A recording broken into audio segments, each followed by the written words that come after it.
இயேசுவுக்கே புகழ். இயேசுவில் பிரியமானவர்களே, இன்று நம் ஆண்டவர் மாற்கு 11ஆம் அதிகாரம் 24ஆம் வசனத்தினூடாக இவ்வாறு நம்மோடு பேசுகின்றார்.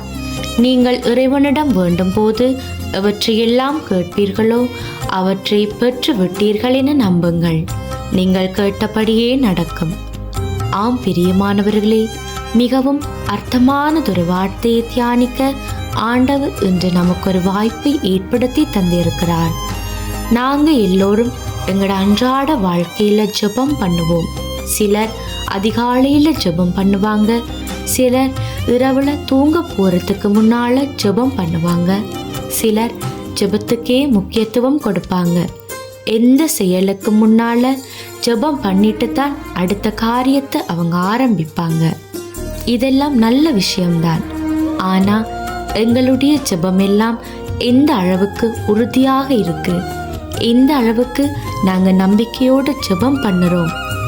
ஒரு விஷயத்துக்காக நாங்கள் ஜெபம் பண்ணும்போது விசுவாசத்தோடு ஜெபிக்கணும். நடக்குமா இல்லை நடக்காதா என்ற மனநிலையோடு நாங்கள் ஒரு நாளுமே ஆண்டவர்கிட்ட ஜெபம் பண்ணக்கூடாது.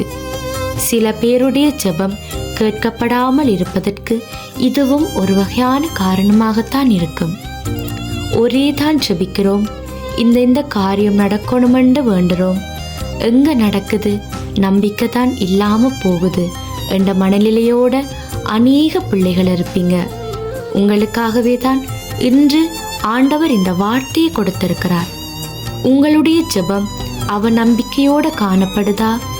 இன்று ஒரு முடிவெடுங்க. நான் ஆண்டவர்கிட்ட கேட்கிற காரியம் கிடைக்கும் என்று நம்பாமல் கிடைத்து விட்டது என்ற நம்பிக்கையோடு ஜெபம் பண்ணணுமெண்டு.